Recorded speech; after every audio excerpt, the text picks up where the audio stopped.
तो हाँ गाइस, मैं अपने प्रॉमिस के अनुसार इंटीग्रेशंस का हार्ड इंटीग्रेशंस का ये टॉपिक ला रहा हूँ, ठीक है। इसे देख लेना क्योंकि मेंस और ट्वेल्थ में बहुत पूछा जाता है। तो हाँ गाइस, हम स्टार्ट करते हैं इंटीग्रेशन। तो इंटीग्रेशन सबसे पहले आज मैं सीखूंगा थोड़े हार्ड इंटीग्रेशन है, जैसे साइन की पावर mx है और कॉस की पावर nx है, ठीक है। मतलब दोनों में पावर लगी हुई है। तो ऐसे इंटीग्रेशन का सबसे करने के लिए कुछ बेसिक थिंग्स उनको पता होनी चाहिए। बेसिक ये है, अगर m और n दोनों में से कोई एक ऑड हो, ठीक है, m या फिर n एक, ठीक है, एक तुम्हारा ऑड हो। ऑड मतलब जैसे 3 4 है ना, मतलब 3 5 7, ठीक है। ऑड थिंग्स जैसे आते हैं तो क्या करना होता है, जो इवन पावर वाला होता है, ठीक है, इवन पावर वाले को तुमको टी पुट करना होता है। तो हाँ, कुछ ऐसे। और दूसरी चीज़ हो गई, अगर m या फिर n दोनों चीज़ ऑड हो गई, m या n दोनों चीज़ ऑड हो गई, तो क्या करना होता है, किसी भी को, मतलब कि साइन या फिर कॉस, साइन x या फिर कॉस x दोनों में से किसी को भी तुम टी पुट कर सकते हो, ठीक। और तीसरी चीज़ ये हो गई, अगर m और n दोनों इवन हो गई तो क्या करोगे, अगर m और n दोनों इवन हो गई, ऐसे केस में क्या करना होता है, तुम एक बात देखना, cos 2x के फॉर्म में लाने की कोशिश करो, cos 2x या फिर cos 4x ऐसा, ठीक है, में लाने की कोशिश करो, लाने की ट्राई करो, ठीक है। तो ऐसे चीज़ों में लाने की ट्राई करो अगर दोनों इवन है। और तीसरी बात मैं बात करता हूँ, अगर एक बात ध्यान रखना, अगर m और n दोनों, मतलब ये नेगेटिव इंटीजर आ रहा है, ठीक है, नेगेटिव आ रहा है बट बिलोंग्स टू इंटीजर आ रहा है, तो ऐसे केस में क्या करना होता है, तुमको जल्दी तुमको tan x फॉर्म करना होता है। tan x फॉर्म करो, मतलब tan x तुमको बनाना होता है। और उसी tan x को तुम क्या करना पड़ता है, उसी tan x को टी पुट कर दो, ठीक है। tan x या फिर sec स्क्वायर बनाओ, ठीक है। tan x या फिर sec स्क्वायर बनाओ, बाद में tan x को टी पुट कर देना होगा। तो मैं एक एग्जांपल इसी पे ले लेता हूँ, जैसे मान लो मैं इस वाले पे एग्जांपल ले लूँ, ये दोनों तो तुम्हारे आ ही जाएंगे बड़ी आसानी से। तो मैं लास्ट वाला तुमको बता देता हूँ। लास्ट वाला कुछ ऐसे एक एग्जांपल ले लेता हूँ, जैसे साइन की पावर 1/2 है और डिवाइडेड में कॉस की पावर 9/2 dx है। तुमको इसका इंटीग्रेशन करना है, तो इसका इंटीग्रेशन कैसे करोगे तो बता देता हूँ। इसका इंटीग्रेशन साइन की पावर 1/2 है, ठीक है, साइन की पावर 1/2 है। तो कुछ ऐसा करो कि डिनोमिनेटर में तुम्हारा कॉस की पावर 1/2 बन जाए, और ये तुम्हारा 1/2 अगर ला लेगा तो 9/2 से 1/2 हटा दो तो कितना बचेगा, कॉस 9 से 1 गया 8/2, कितना बचेगा 4। तो कॉस की पावर 4x तुम्हारा बच जाएगा dx, ठीक है। तो ये तुम्हारा कितना बन जाएगा, ये तुम्हारा बन जाएगा tan की पावर 1/2x, और ये ऊपर जाएगा, ये बन जाएगा sec की पावर 4x। तो tan x और sec स्क्वायर x कैसे बनता है, तो पहले बात tan 1/2 ऐसे कर लो x, ठीक है, और एक sec स्क्वायर अलग कर लो और एक sec स्क्वायर x अलग कर लो।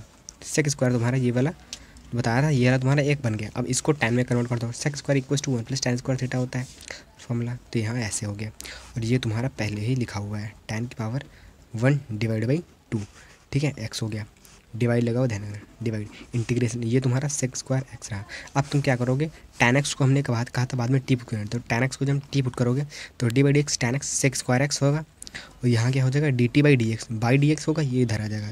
तो sec स्क्वायर x dx को dt पुट कर दो, तो sec स्क्वायर x ये तुम्हारा dx होगा, ठीक है। इसको तुम क्या पुट कर दोगे dt, और इसको तुमने टी पुट किया है तो टी स्क्वायर ये 1 प्लस, और ये तुम्हारा t की पावर 1/2 इंटीग्रेट, इसका अंदर मल्टीप्लिकेशन करा दो, t की पावर 1/2 और t की पावर 1/2 + 2, 2 2 जा 4 1 5/2, तो इसका कितना हो जाएगा t की पावर 1/2 प्लस t की पावर 5/2। तो इसका इंटीग्रेशन कर दो बस। t की पावर 1/2 का क्या होगा, इसमें 1 ऐड कर दो, कितना आएगा 2 × 2 1 3/2, तो t की पावर 3/2 और 2/3 तुम्हारा पहले आ जाएगा, ठीक है, डिनोमिनेटर में जो होता है। और यहाँ 1 ऐड कर दो तो 2 × 2 5 7, तो t की पावर 7/2, यहाँ 2/7 आ जाएगा, इसका आगे उल्टा होता है, ठीक है। तो ये तुम्हारा प्लस सी कर दो, ये तुम्हारा इसका इंटीग्रेशन हो गया, ठीक है। चलो एक किसी और पे बता देता हूँ, जैसे मान लो ये दोनों इवन वाला है, ठीक है, ये थोड़ा कठिन पड़ता है क्वेश्चन। तो ऐसे जैसे दोनों इवन हो गए, तो दोनों इवन वाले के लिए मैं एक एग्जांपल ले लेता हूँ, ठीक है। मतलब दोनों अगर इवन हो जाएगा तो क्या करोगे, दोनों में जैसे मैं बात कर लेता हूँ, एक साइन स्क्वायर x और कॉस की पावर 4x dx। इसमें क्या करना होता है ये देख लीजिए, cos 2x में लाने की कोशिश करो, cos 2x 4x। तो ऐसे में साइन स्क्वायर x का फॉर्मूला मैं तुमको बता चुका हूँ क्या होता था, cos 2x का फॉर्मूला क्या होता था, cos 2x इक्वल टू क्या होता था 1 - 2 साइन स्क्वायर x, ठीक है, ऐसा। और एक फॉर्मूला होता था यहाँ से, cos 2x का फॉर्मूला एक होता था cos स्क्वायर के पद में 2 cos स्क्वायर x - 1। तो यहाँ से साइन स्क्वायर x का मान निकालो, कितना निकलेगा, cos, देखो इसको उधर भेज दो, इसको इधर भेजो, तो 1 - cos 2x बचेगा, ठीक है। और डिवाइड में तो इसको उधर ला तो डिवाइड में 2 आ जाएगा, तो ये तुम्हारा आ गया साइन स्क्वायर के स्थान पर। ठीक है, साइन स्क्वायर की जगह पर आ गया। यहाँ से कॉस स्क्वायर का मान निकालो, कितना निकलेगा cos 2x, ये 1 को इधर भेजो +1, ये 2 डिनोमिनेटर में भेजो, ये आ गया cos स्क्वायर का मान। तो यहाँ से साइन स्क्वायर की जगह पर ये चीज़ लिख दो 1 - cos 2x upon 2 and cos square का स्क्वायर कर लो, इसको क्या लिख सकते हो, इसको लिख सकते हो cos स्क्वायर का स्क्वायर। ठीक है, 2 × 4, तो cos स्क्वायर की जगह लिख दो 1 + cos 2x बाई 2 का होल स्क्वायर।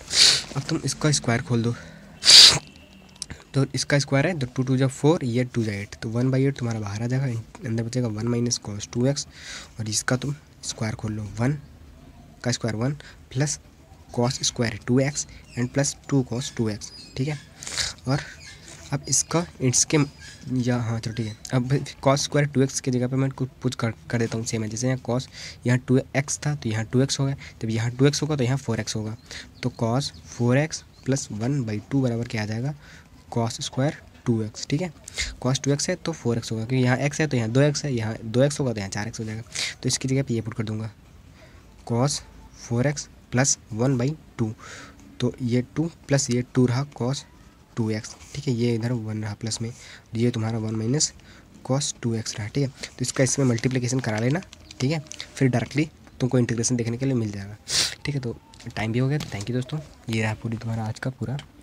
तो लाइक सब्सक्राइब कर लीजिएगा चैनल को, कि आप ही के काम आएगा।